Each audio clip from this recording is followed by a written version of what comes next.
The air over the Yalu River is thin and brutally cold, and at 40,000 feet, the sky above it is almost black. A flight of silver-swept wing fighters is turning through that darkness at close to the speed of sound, and in the lead aircraft sits a man who is 32 years old, which, in the world of jet fighter combat, makes him something close to an old man. Below and ahead, a formation of enemy jets is climbing up out of their sanctuary across the river, and the man in the lead. Sabre does the thing he has been doing to enemy aircraft since before some of his own wingmen were old enough to drive a car. He closes the distance. He holds his fire until the range is almost too short to believe, and then he presses the trigger and another enemy fighter comes apart in front of him. With that one burst, this graying colonel becomes something almost no one in the history of air combat had ever been. An ace in 2 different wars, a generation apart, in a piston-engine fighter over Nazi Germany, and now in a jet over Communist Korea. His name was Francis Gabreski. Almost everyone who knew him called him Gabby. And the story of how he arrived in that cockpit over the Yalu is not the clean, shining hero story you might be expecting. It is a story about a young man who was told, more than once, and by more than one instructor, that he simply did not have the hands to be a pilot. It is a story about the deadliest fighter pilot the American air war against Germany ever produced. A man with 28 confirmed victories flying the Republic P-47 Thunderbolt. And I want you to hold onto that airplane, the Thunderbolt, not the Mustang, because nearly everyone gets that detail wrong. And it is a story about how that same man, standing at the very peak of his powers, was brought down not by a German fighter, not by anti-aircraft fire, but by his own 2 hands, in a decision he made against his own better judgment. He would spend the last 10 months of the war in Europe behind barbed wire because of it. A lot of you in the comments have been asking for this one, and some of you have personal connections to this story. I want to do it justice, so let me take you all the way back, before the Sabres and the MiGs, before the Thunderbolt, to a grocery store in a small oil town in Pennsylvania, and to a boy that the United States Army very nearly threw out of flight school. Francis Gabreski was born on the 28th of January 1919 in Oil City, Pennsylvania. His parents were Polish immigrants. His father, Stanley, had come across the ocean around 1909, and by the time young Francis was growing up, the family ran a grocery store called the Purity Market. Like a lot of immigrant children, the boy spoke Polish at home and in the streets of the old neighborhood, and he grew up working the family store. Remember that Polish, by the way. It is going to matter more than you would ever guess. Oil City in those years was a hard-working, immigrant-heavy town, the kind of place where a Polish grocer could build something real for his family if he never stopped working.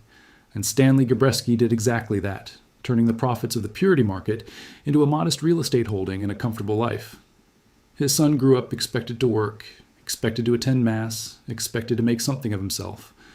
What no one expected was that the quiet, unremarkable middle child would end up as one of the most famous fighter pilots in American history. There was nothing in that grocery store to predict it. That is part of what makes the story worth telling. He was a devout Catholic, and after high school he went off to the University of Notre Dame with the vague idea of becoming a doctor. And here's the first thing about Gabreski that the legend tends to sand away. He was not a natural at anything academic. By his own account, he nearly failed out of Notre Dame in his freshman year. He was an ordinary young man, not a prodigy, not a golden boy, and when he first tried to learn to fly, the results were worse than ordinary. In 1938, he took civilian flying lessons in a little Taylor craft. After about 6 hours in the air, the instructor, a man named Homer Stockert, delivered his verdict. The boy did not have the touch. He was not going to be a pilot. Now think about that. I think this is the part of the Gabreski story that matters most, and it is the part almost everyone skips right past on the way to the victory tallies. The man who would end his career as the top American ace of the entire European war was told, by a professional after his very first attempts, that he had no gift for the thing. He was not born knowing how to do this. He had to be turned away and then claw his way back before he ever shot down a single airplane. What pulled him back toward the cockpit was not talent. It was Poland.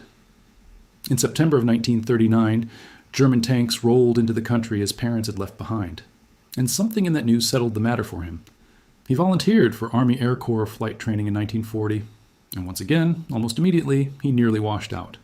At the training field near East St. Louis, his civilian instructor gave up on him and put him up for what they called an elimination ride, a last-chance flight in front of an Army check pilot to decide whether the young man stayed or went home.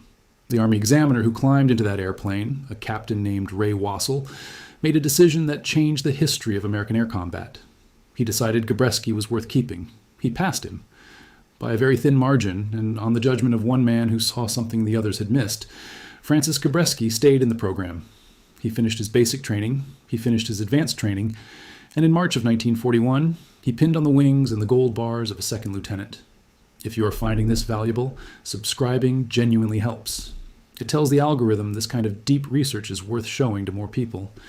Now, back to a young lieutenant, and the morning that turned his whole generation into a nation at war. They sent Gabreski to Hawaii, to Wheeler Field, with the 45th Pursuit Squadron of the 15th Pursuit Group. He flew the aircraft of the peacetime Army Air Arm, the little Boeing P-26, the Curtiss P-36 Hawk, the Curtiss P-40 Warhawk. And he was there, on that island, on the morning of the 7th of December, 1941. Here I have to be careful, because there is a myth to avoid, and this audience will catch it if I get it wrong. Gabreski did not become a hero over Pearl Harbor that day. He did not tangle with Japanese fighters and rack up kills. The honest record, the one he gives in his own memoir, is quieter and in some ways more human. He helped push aircraft around the ramp in the chaos of the attack.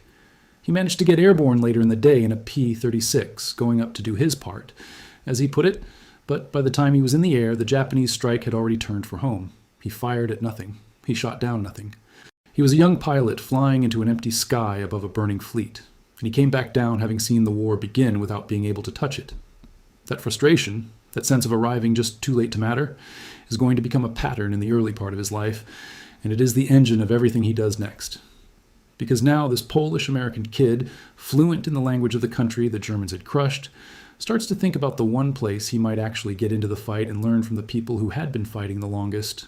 He had an idea, and it was a strange one. The Royal Air Force had Polish squadrons, made up of Polish pilots who had escaped the fall of their country and kept flying, first over France, then in the Battle of Britain, where the Polish flyers had built a reputation as some of the most aggressive and skilled fighter pilots in the entire war. Gabreski spoke their language. He proposed that the American Army send him to England to serve as a kind of liaison, to fly with the Poles, to learn combat from men who already knew it in their bones. Remarkably, the Army said yes. They promoted him to captain and sent him across to the 8th Air Force in England in the autumn of 1942. You have to understand what the Polish fighter pilots meant and why a young American would go to such lengths to fly with them. When their country fell in 1939, thousands of Polish airmen refused to stop fighting. They made their way across Europe, many of them through prison camps and internment, and they turned up in England in time for the Battle of Britain, where one Polish unit, the famous 303 Squadron, ran up one of the highest scores of any squadron in that whole battle. They flew with a controlled fury that unsettled even their British hosts. They had lost their homeland, their families were living under German occupation, and every sortie was personal in a way it simply could not be for anyone else. Gabreski wanted to learn from men who fought like that, and he could talk to them in their own language, which opened doors that stayed shut to every other American. He attached himself to a Polish fighter squadron in the Royal Air Force, and he flew the Supermarine Spitfire, that beautiful, delicate, needle-nosed British fighter that was everything the fat American Thunderbolt was not. And on the 3rd of February, 1943, he met the German Air Force for the first time, when Focke-Wulf 190 fighters bounced his flight. He was, by his own admission, too excited to do anything useful. He did not score. In fact, across roughly 20 missions with the Poles, Gabreski shot down exactly nothing. And this is the second time I need you to sit with an uncomfortable fact, because it cuts against the legend. Before he was the greatest American ace in Europe, Gabreski flew a full combat tour's worth of experience with the Poles and did not get a single confirmed kill. But he was not wasting his time. He was learning the things that would keep him alive and make him lethal. He learned the loose, spread-out finger-four formation the way real combat pilots flew it. He learned fire discipline, the hard art of holding your gun silent until you're so close you cannot possibly miss. The Poles taught him that a fighter pilot who opens fire at long range is a fighter pilot announcing his presence and hitting nothing.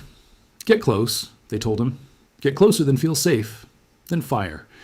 He carried that lesson for the rest of his life, and it is written all over his victory record.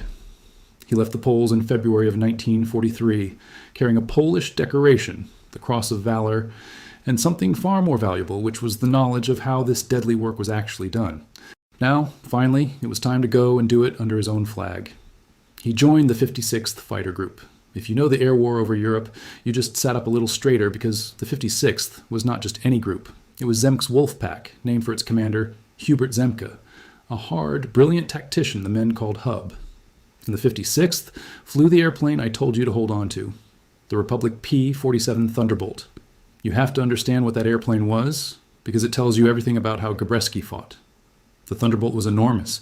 It was the heaviest single-seat, single-engine fighter of the war, built around a massive Pratt and Whitney radial engine, and a supercharger system that let it fight best up high, above 30,000 feet. Fully loaded, it weighed something like 17,000 pounds, more than twice the weight of the Spitfire he had just left. It carried 8 machine guns, all of them 50 caliber, and when all 8 fired at once, they could saw a German fighter in half. It could not turn with a Messerschmitt down low, but it could dive faster than anything in the sky, and it could take a beating that would have killed any other fighter and still carry its pilot home. The 56th Fighter Group was the only group in the entire 8th Air Force to fly the Thunderbolt from the beginning of its combat career all the way to the end of the war, when almost everyone else had switched to the Mustang. And in that big, brutal airplane, Gabreski found the machine that fit him. The 56th Fighter Group had a personality, and it came straight from Hub Zemke. Zemke was a thinker as much as a fighter, a man who studied German tactics the way a chess player studies an opponent, and he built formations and maneuvers to counter them.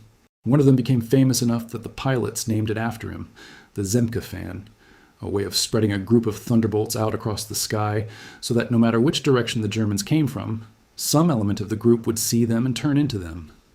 The Wolfpack had a rival too, the 4th Fighter Group, the old Eagle Squadron outfit that flew Mustangs and kept a running tally against the 56th for the top score in the 8th Air Force.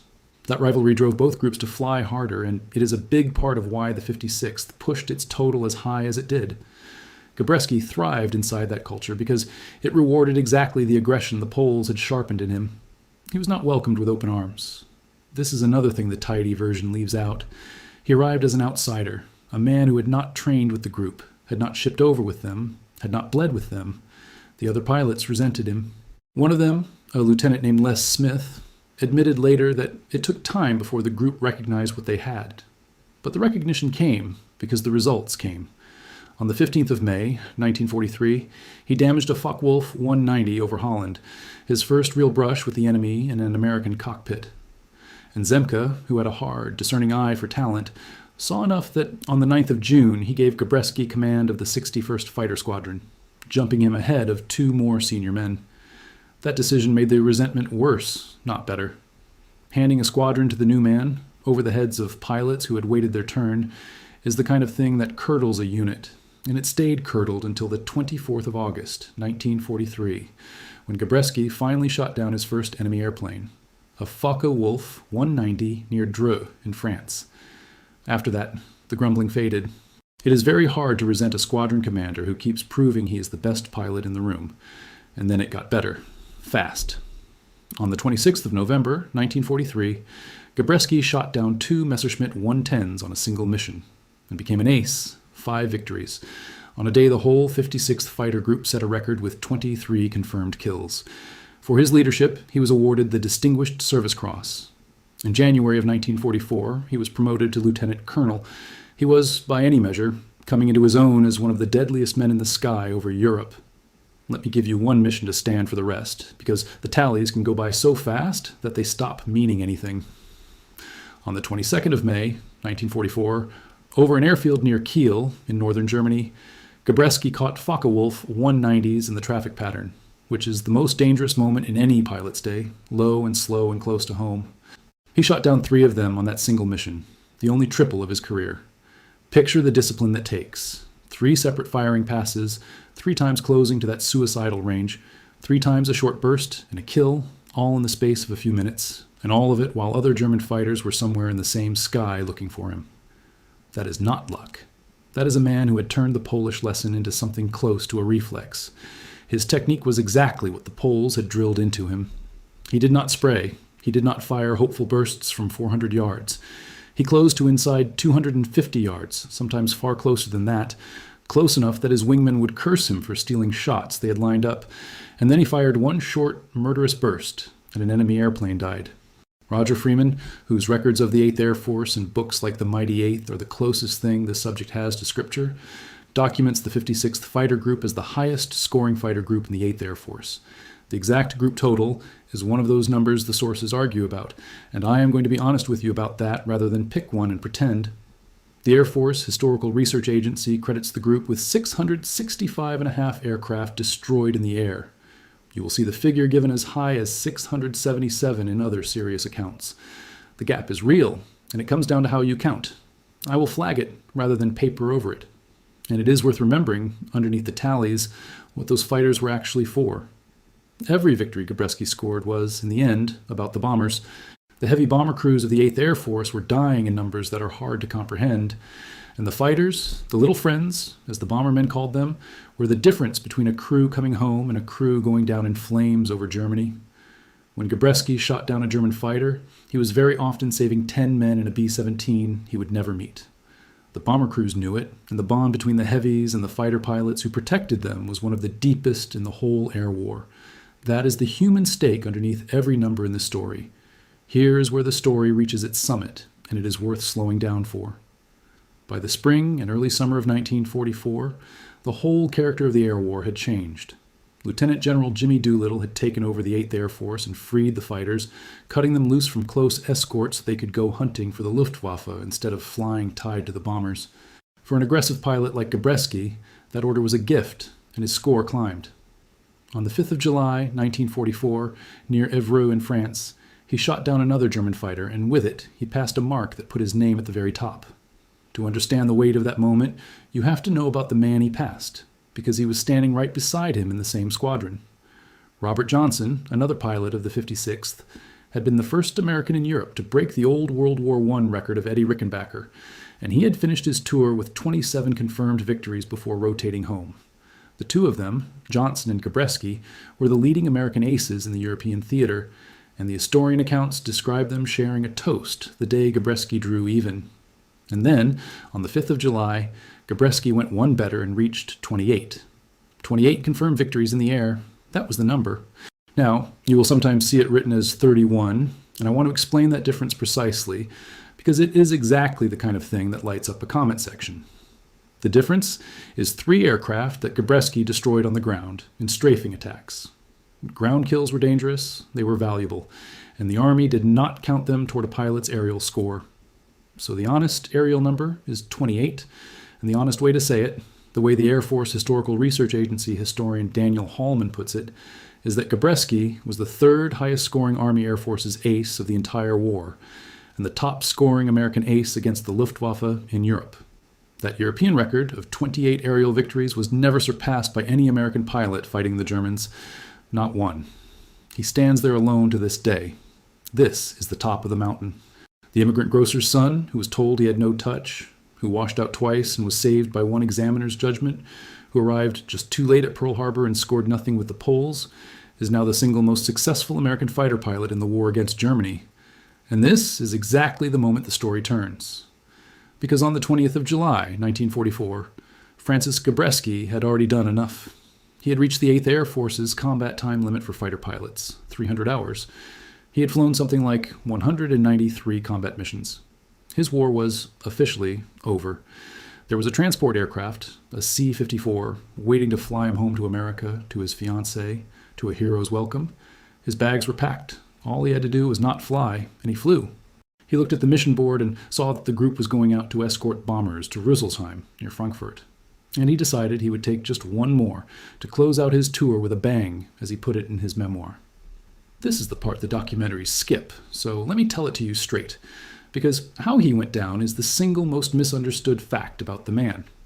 Gabreski was not shot down in a dogfight. No German ace put him on the ground. After the bombers had done their work, he led his Thunderbolts down to strafe a German airfield near a place called Bassenheim, close to Koblenz. He made his first pass on a parked Heinkel 111 bomber and was not satisfied with the result. And then he did the one thing every fighter pilot is taught never to do, the thing his own strict rule forbade. He came back around for a second pass on the same target. On that second run, boring and low and fast, he saw his rounds going high, striking above the target. So he nudged the nose of the Thunderbolt down a fraction to walk the fire onto the airplane.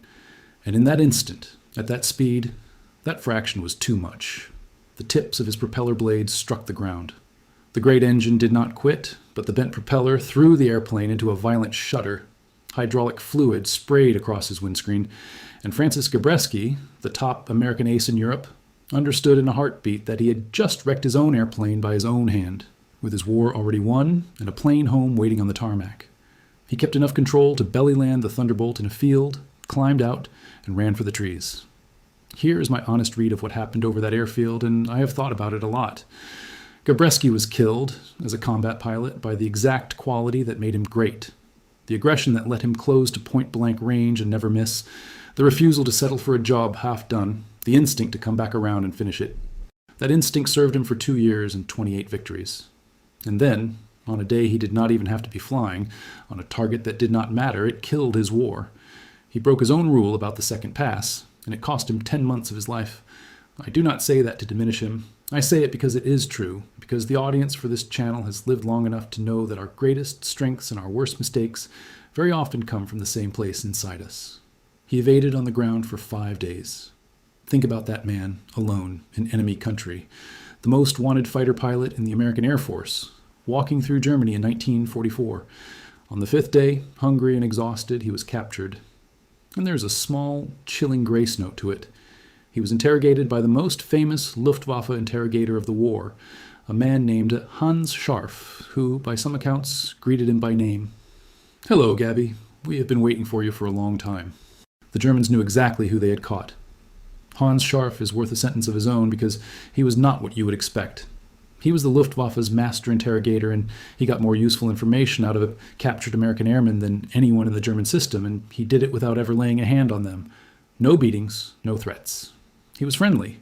He took prisoners for walks in the woods, offered them decent food, talked about anything but the war, and let them relax their guard until they gave away small pieces that he fitted together into a frighteningly complete picture.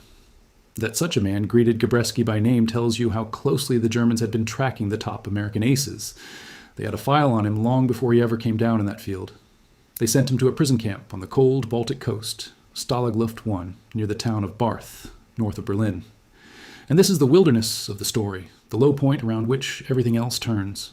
He arrived at the end of July 1944, and he would not be free again until the spring of 1945, nearly 9 months in captivity.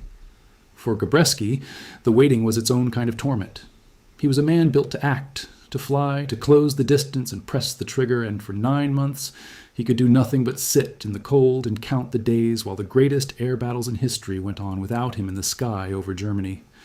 He had gone from the top of the ace list to a number on a prisoner roll in the space of a single bad decision, and there was nothing to do about it now but survive and wait. There is a strange and fitting detail waiting for him in that camp. The senior Allied officer among the prisoners, the man in charge of the captured airmen, would soon be his own former group commander. Hub Zemke, the man who had given him the 61st Squadron and seen his talent when others only saw an outsider, had himself been shot down in October of 1944 when his Mustang came apart in a violent thunderstorm. And so the two men who had built the deadliest fighter squadron in the 8th Air Force ended the war together, behind the same wire, on the same freezing stretch of the Baltic. The conditions in that camp were bad and getting worse. By the early months of 1945, the camp held something on the order of 8,000 to 9,000 prisoners, most of them American airmen. The winter was bitter. The Red Cross food parcels that kept men alive grew thin and then scarce, and the prisoners were hungry and cold. And then, as the Soviet armies came sweeping in from the east in the final weeks of the war, the situation grew genuinely dangerous, because a retreating enemy with thousands of prisoners is a volatile thing. On the night of the 30th of April into the 1st of May, 1945, the German guards abandoned the camp. Zemke, as the senior officer, had refused the German commander's order to march the prisoners west, away from the Russians, a forced march that, in that winter, killed men in other camps. He held his ground and kept his men in place, and the gamble worked. Soviet troops reached the camp on the 1st and 2nd of May. The airmen were free. A short time later, in an operation the Army called Revival, stripped-down B-17s flew in to carry the liberated prisoners out to France, to a camp near the coast, and then home. Gabreski, characteristically, made a detour on the way, stopping to see his old 56th Fighter Group in England before he went back across the ocean. And now the war in Europe was over, and Francis Gabreski, 28 victories, top American ace against Germany, was a free man again, and here the story could have simply ended. For most men it would have. He could have hung up the uniform, married his girl, and lived the rest of his life as a decorated hero of a finished war. What makes Gabreski extraordinary is not just how high he climbed before the fall. It is that he climbed again afterward, in a completely different sky. But not right away. The years just after the war were, honestly, a little aimless for him, and I think that is worth sitting with, because it is very human. He married Kay Cochran, the young woman he had met back in Hawaii in June of 1945. He was promoted to full colonel. But peace did not fit him well. He left active duty in 1946 and took a civilian job with Douglas Aircraft, trying to sell airliners in Latin America, and it was a poor fit for a man built for the cockpit. Within a year, he had had enough of selling airplanes and wanted to fly them again. He rejoined the service in 1947, and this is where I have to plant another flag for the fact-checkers, because it is the source of one of the most common errors about Gabreski. In this post-war period, commanding a squadron down at Shaw Field in South Carolina, he flew the P-51 Mustang. That is the only time in his career he flew the Mustang in the cockpit, and it was in peacetime, in a training and air defense role, and he never fired its guns in anger. Every single one of his 28 European victories came in the Thunderbolt. If you ever see Gabreski called a Mustang ace, you are looking at a mistake. He then took command of his old outfit, the 56th Fighter Group, now based in Michigan, and he made the leap that defined the second half of his career. He moved into jets, flying the Lockheed F-80 Shooting Star. The propeller age was ending. Gabreski, unlike most of the great aces of his war, was going to make the crossing into the jet age and fight again. That crossing was harder than it sounds, and a lot of good propeller pilots never really made it. The jet was a different animal. It had no torque pulling at you on takeoff, no propeller wash, no big round engine to hide behind. It was smooth and fast and unforgiving, and it punished the old piston habits. It burned fuel so quickly that a pilot had to think about range in a way he never had before. Plenty of decorated wartime aces climbed into the early jets, decided the magic was gone, and moved on to desks. Gabreski did not. He took to the jet the way he had eventually taken to everything he ever flew, by working at it harder than the men who found it easy, and he came out the other side as one of the rare aces who was as dangerous in a jet as he had ever been behind a propeller. His second chance came in Korea. When that war broke out, Gabreski, now a full colonel, did the thing that separates him from almost every other great ace of the Second World War. He volunteered to go back into combat. This is not a small thing. Most of the celebrated aces of 1944 were behind desks by 1951, their fighting done, their reflexes, in their own minds, gone soft. Gabreski deliberately walked back toward the guns. He deployed in the summer of 1951, first as the deputy commander of the 4th Fighter Interceptor Wing, flying the airplane that would define his second war, the North American F-86 Sabre. The Sabre was a swept-wing jet, sleek and fast, capable of something close to 700 miles per hour, armed with 650 caliber machine guns, and it was locked in one of the most famous duels in aviation history against the Soviet-built MiG-15 in a stretch of sky over northwestern Korea that the pilots called MiG Alley. The MiG was a serious opponent. It could climb higher and it carried heavier cannon. The two aircraft were close enough in capability that the contest very often came down to the man in the cockpit, and the Korean Air War was fought inside a political cage that would have driven the young Thunderbolt pilot of 1944 to fury. The MiGs were based across the Yalu River in Manchuria on Chinese soil, and American pilots were under strict orders not to cross that river. The enemy could climb to safety simply by flying home, and the Sabre pilots were supposed to break off at the border and let them go. Many of them, Gabreski among them, considered that an absurd way to fight a war, and more than a few of them ignored it when they thought no one was watching. Chasing MiGs across the river in unofficial sweeps, the pilots quietly called Maple Special. It was against orders. It was also, in their minds, the only honest way to fight an enemy who was handed a sanctuary they were not. That tension between the men doing the fighting and the rules coming down from far above them is a thread that runs through nearly every war this channel covers, and Korea drew it tighter than most. And Gabreski, by his own honest admission, wondered whether he still had it. He was 32 years old. In his memoir, he asked the question straight out. Had his reflexes slowed? He was flying a machine that moved half again as fast as anything he had flown over Germany, against pilots half his age, in a war a full generation removed from the one that had made him famous. There was every reason to think that the old ace had come back one war too many. He had not. On the 8th of July, 1951, he shot down his first MiG-15. A few accounts placed that first jet kill 3 days earlier, on the 5th, and I will flag that small disagreement rather than pick a side, because the total comes out the same either way. Whatever the exact date, the meaning of that first kill was the same. The reflexes had not slowed after all. The eyes that had tracked Focke-Wulfs over Germany could track a MiG over Korea, even at these unforgiving new speeds. The hands that Homer Stockard had judged all the way back in 1938 to have no touch for flying still had it. He was, at 32, very nearly what he had been at 24, the most dangerous man in whatever sky he happened to be flying in. He followed it with more that autumn. And then, in November of 1951, he was given command of the 51st Fighter Interceptor Wing and handed a real problem to solve, the kind of problem that reveals whether a famous pilot is also a real leader. The 51st was still flying the older straight-winged F-80 jets, and it was being badly outmatched by the swept-wing MiGs. Gabreski's job was to convert the whole wing to the new Sabres and turn it into a MiG killing outfit in the middle of an active war. He did exactly that. He brought in seasoned fighter pilots he trusted, veterans like William Wisner and his old friend from the Thunderbolt days, Walker Mahurin, whom he made his deputy. He taught them a jet-age version of the loose, flexible formation the Poles had shown him nearly a decade earlier, a 4-aircraft tactic built for the speeds of jet combat. And under his command, the 51st became one of the deadliest wings in Korea. The formation he taught them was called the Fluid 4, and the idea was simple to describe and hard to fly. 2 pairs of sabers, each parachuter and a wingman guarding his tail, spread out and weaving so that the whole flight could cover every quarter of the sky and still bring guns to bear fast when a MiG flashed into view. It was the finger 4 of the Poles, and the Wolfpack translated into the language of the jet age, where closing speeds were so high that a fight was often decided in the first 3 seconds, or not at all. Gabreski understood, better than commanders half his age, that the tactics that won one war had to be adapted, not simply repeated, to win the next. That is a rarer gift than marksmanship, and it is the thing that made him a great wing commander and not merely a great shot.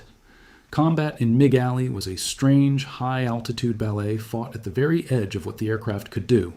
The fights began at 40,000 feet or higher, in air so thin the jets wallowed at the top of their climb, and they came down through the sky in great sweeping dives and zooms, both sides trading altitude for speed and speed for altitude, the whole engagement smearing across dozens of miles in a matter of minutes.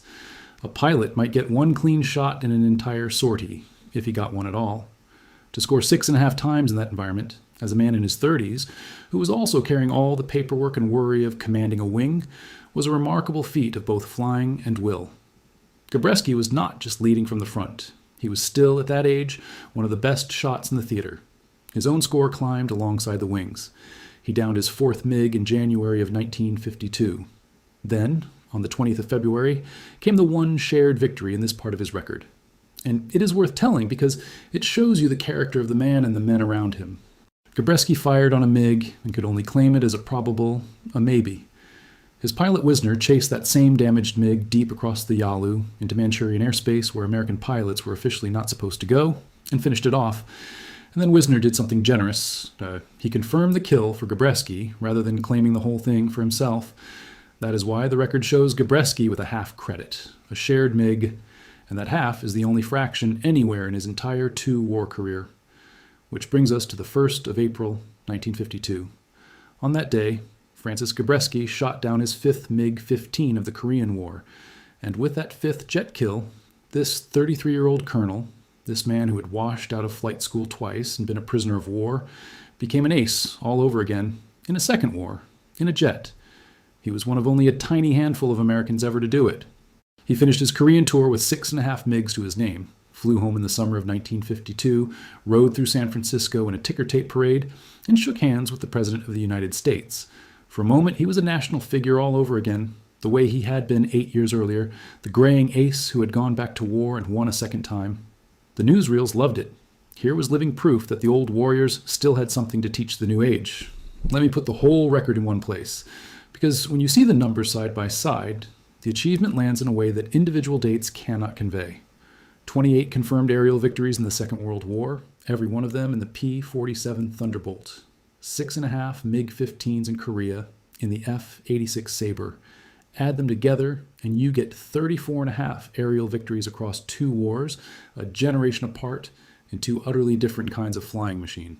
He was one of only 7 Americans who became an ace in both the Second World War and Korea, a group so small you could fit all of them around a single dinner table. Men like George Davis, who was killed over Korea and given the Medal of Honor, and Vermont Garrison, and William Wisner, the same Wisner who handed him that half a MiG over Manchuria. Gabreski's name belongs on that very short list, and near the top of it. Consider how small that fraternity really is. Across 2 wars, across the entire United States military, only 7 Americans managed to become an ace in both of them. 6 were Air Force pilots. The 7th was a Marine named John Bolt, who shot down 6 Japanese fighters in the Pacific, and then, flying an exchange tour in an Air Force Sabre, shot down 6 MiGs in Korea, the only Marine ever to do it. Some of the 7 paid the ultimate price for their skill. George Davis, who had 7 kills in the First War and 14 in the Second, was killed in action over Korea in February of 1952, pressing an attack against heavy odds, and he received the Medal of Honor for it. To stand among those men, and to survive it, and to have started out as a boy told he had no touch for flying, is an achievement I'm not sure the aviation world has ever fully reckoned with. When you ask the people who actually keep the records where Gabreski stands, the answer is not really in dispute. In the official tabulation of victory credits, the study the Air Force itself commissioned, and in the independent count assembled later by the researcher Frank Olenek, his 28 aerial kills are all whole credits, not one of them a shared fraction, which under the strictest way of counting leaves his total untouched where other men's are trimmed. Roger Freeman's records of the mighty 8th put the 56th Fighter Group and its leading pilots at the very top of the 8th Air Force, and the Air Force's own historians place Gabreski as the top American ace of the war against Germany. This is not fan legend, this is the paper trail, and it holds up to exactly the kind of scrutiny this audience brings to it. The contrast between his 2 wars is the whole point, so let me draw it out for a moment, because it is the operational heart of what makes this man remarkable. In the Thunderbolt, he fought a war of pistons and propellers. His airplane weighed 17,000 pounds and won its fights by diving from high altitude and absorbing damage that would destroy anything else. Combat happened at 300, 400 miles per hour, close in, turning and diving, with 8 heavy machine guns doing the work. Less than a decade later, in the Sabre, he was fighting near the speed of sound at 40,000 feet in a swept wing jet against another jet, in engagements that flashed past in seconds and covered miles of sky. Almost none of the great aces of the First War ever made that leap. The skills did not obviously transfer. The reflexes of a 33-year-old are not the reflexes of a 23-year-old, and Gabreski made the crossing anyway and won on the far side of it.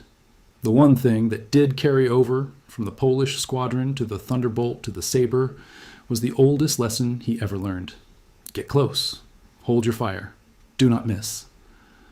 It is worth pausing on that airplane, the Thunderbolt, one more time, because it never quite got the glory the Mustang did, and the men who flew it have spent 80 years pointing that out. The P-47 did far more than escort bombers. Later in the war, it came down low and became the great ground attack weapon of the Western Front, shooting up trains and tanks and truck convoys, taking hits that would have downed anything lighter and carrying its pilots home on that indestructible radial engine.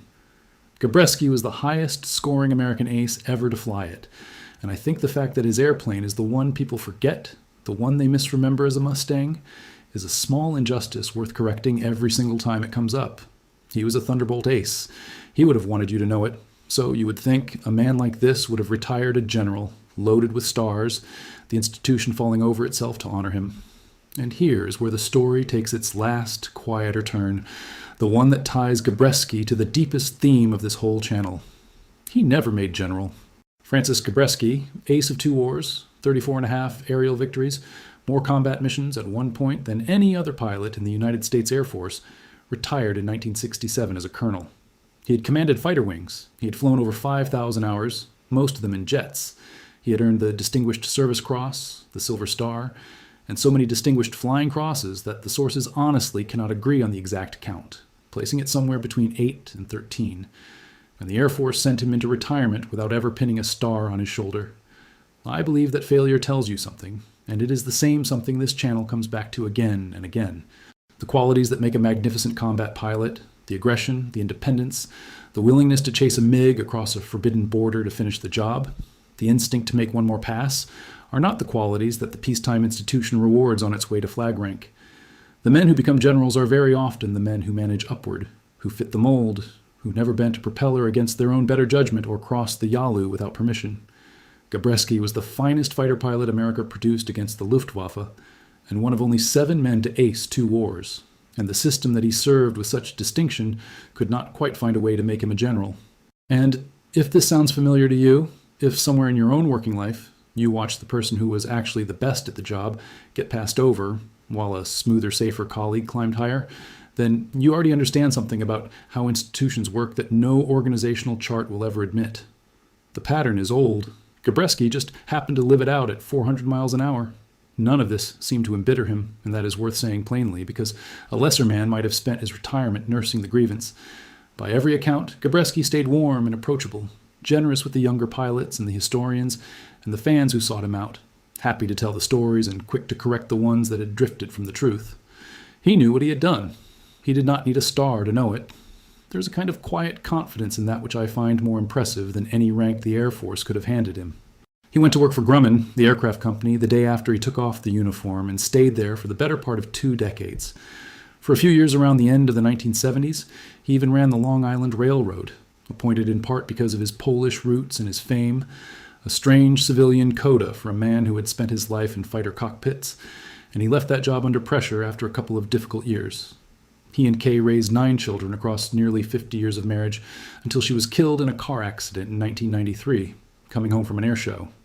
2 of their sons became career Air Force pilots, and in a detail that would surely have made the old colonel proud, his daughter-in-law, Terry Gabreski, rose to become a lieutenant general, wearing the very stars her father-in-law never got, and for a time, the highest-ranking woman in the entire United States Air Force. He was honored, in the end, in the ways that outlast rank. He was enshrined in the National Aviation Hall of Fame in 1978.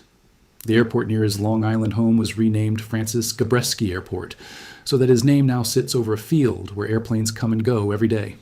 He died of a heart attack on the 31st of January 2002, 3 days after his 83rd birthday.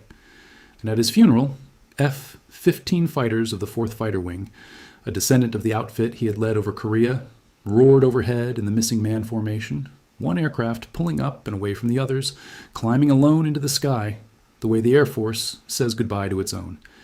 Here is what I want you to take from all of it. We tell the stories of aces as if they were born with something the rest of us lack, a gift, a natural genius for the kill. Gabreski is the standing refutation of that idea. He was told he had no touch. He washed out twice. He arrived too late at Pearl Harbor and scored nothing with the Poles. He was saved by one examiner's mercy and made himself into the best there was, only to throw away his own war with one reckless pass at a target that did not matter, and lose 10 months of his life behind wire because of it. And then, when almost every man his age had hung it up, he climbed into a jet and did the whole impossible thing a second time, in a war a generation later, in a machine his younger self could not have imagined. That is not a story about a natural. That is a story about a stubborn, aggressive, imperfect man who refused, again and again, to accept the verdict that he was finished. Twice they nearly washed him out. Twice a war nearly ended him. And twice he became the best in the sky. I think that is a far better story than the myth, and a truer one. If your father or grandfather flew with the 56th Fighter Group, or worked the flight line at Boxted keeping those Thunderbolts in the air, or flew Sabres over Mig Alley in Korea, I would like to hear about it. Those stories are the real record, and they matter. Drop them in the comments below. That's the story. The sources are in the description. I'll see you in the next one.